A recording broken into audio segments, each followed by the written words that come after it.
I just wanted to quickly share a video by Corey Kell from his YouTube channel called Corey iFish. I recommend you head over to his channel, subscribe, and ask your legitimate questions there. I'll have a link in the description. I also recommend Corey Kell's website, flatearthintel.com. It is full of many diagrams and explanations that will be helpful for vetting and analyzing Corey's big claim that the degrees of the movement of the sun prove the Earth is flat. Enjoy his video. Welcome to It's So Simple. This is a educational tutorial on the use of solo timed observation, or what I call STO, in determining Earth's true surface shape. Thanks for watching. What is solo timed observation, or STO? It's the simple act through visual lines of orientation, first from 90 degrees to an object from the observer. This initial observation starts at designated time, and that's going to be we're going to have 3-hour time mark.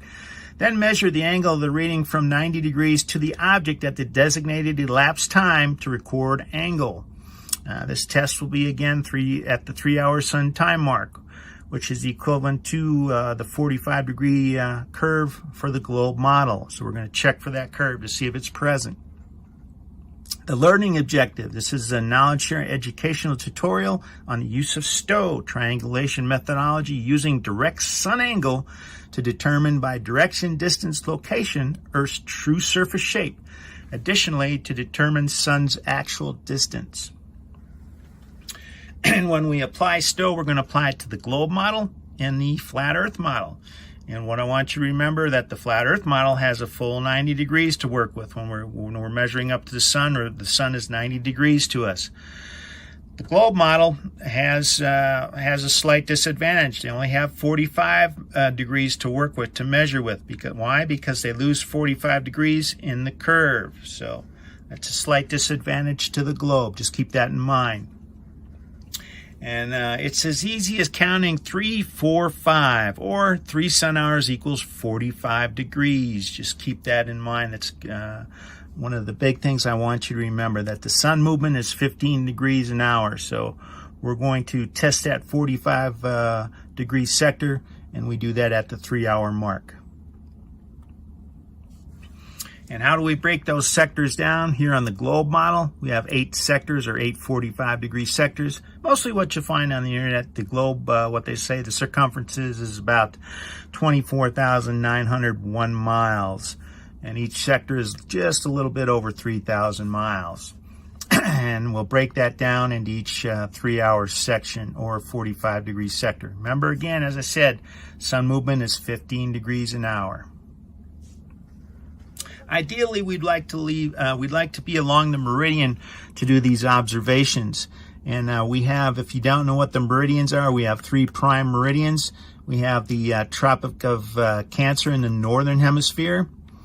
And then we have the equator, which is the central meridian. And then we have the Tropic of Capricorn in the southern hemisphere. And again, you want that observer to be on one of those meridians when the sun is located optimally at that location. And for example, the Tropic of Cancer in the northern hemisphere would be 21 June 2000. This year, the sun is going to be directly over that meridian. So that observer, if they were located on the Tropic of Cancer, you first start your observation at the 90-degree mark, then 3 hours later get your measurement. And you'll find out your surface angle real quick from that measurement. And what's the effect of the sun if you're the effect of your reading if you're off one of those meridians? As I said, you can do this anywhere in the world, but then you're going to have effects which can alter your reading. To give you an example, we're in Kabul, Afghanistan, so we are right now, the sun is in the southern latitude to us from 90 degrees. So we'll get an angle reading a little less than what we should get if we were located along a prime meridian when the sun is located along that prime meridian. So just take that into consideration. And the same thing would happen if you were in the south, in the southern latitudes, and the sun was to your north. same effect. And just for this example, I've used from the 90 degree or mid-noon, that sun could be 85 degrees or 5 degrees difference off of a perfect 90 degree angle. So that would affect your reading. You wouldn't get a real true reading, just to keep that in mind. And some people will mistake this as a curve, and it's not. It's just sun location. And what's the real objective here? The real objective is, I coin it taking the black queen, or removing the heliocentric model long-distance game piece off the board, and that's the black queen. If you're familiar with chess, you know that queen can do a lot of damage long-distance-wise, and it can move anywhere on that chessboard. And we want to bring that sun back in from what science says is 93 million miles back into just a little over 3,000 miles, and we can show that used through STO. Very simple. Our ongoing operation, Operation Resolute's time, we initiated in February 2000. We started measuring sun angle, and we've got some pretty significant findings as a result of significant angles that we're just under 6,000 feet to the sun in May, readings that exceed just over the 50 degree mark at the 3-hour timed STO observation event. In other words, a solo timed observation event. The significance is that if we apply these readings to the globe model, the Earth's said curve does not show. If the Earth's curve were to be present, readings should be in the high 30 degree to low 40 degree range at the 3-hour mark during this time. And that's what it should really be. And again, it's up in the 50s, with the peak reading near 45 degrees on or about 21 June 2020. This is not the case with the current readings exceeding 50 degrees. So again, from our readings up here in Kabul to the sun, the curve is not showing itself, or the curve is not present. We've exceeded 45 degrees. I've had to develop a handy device I call the Marks device, and this positioning device, we can position it over our survey point, or point of observation, where we want to start our observation for the sun. And this is really critical.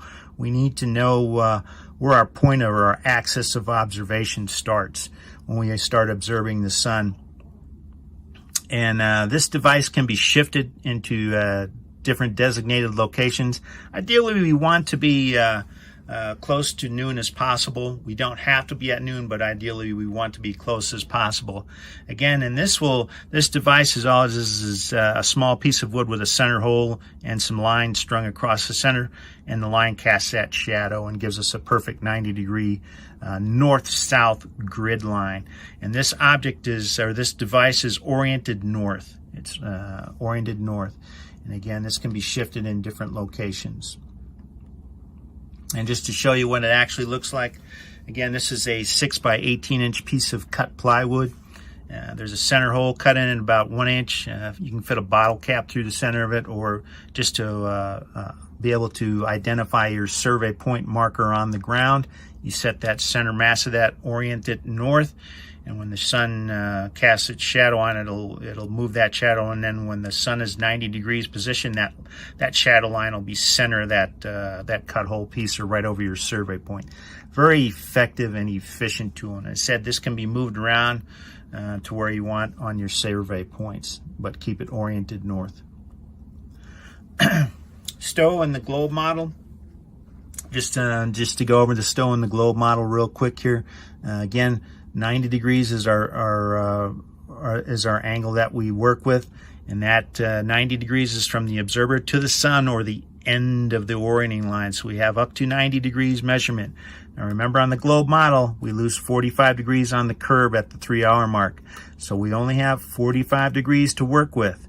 And once we hit 45, we're in lines of parallel. Okay.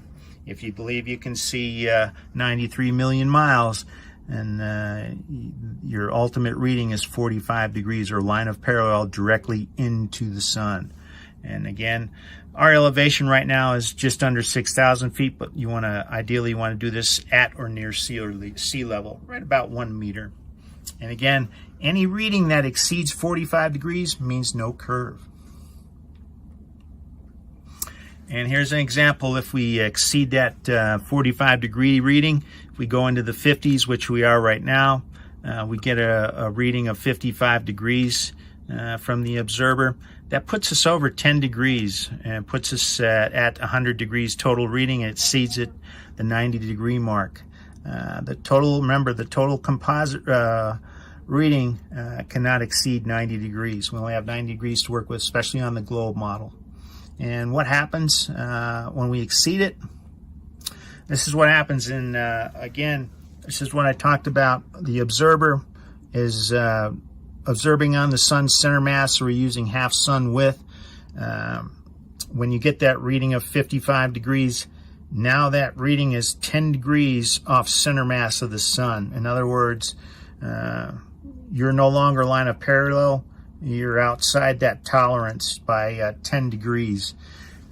What that means in distance-wise, and this is similar to U.S. Weapons bore sighting. When you bore sight weapons, the U.S. military uses this, and it's a very effective tool, bore sighting.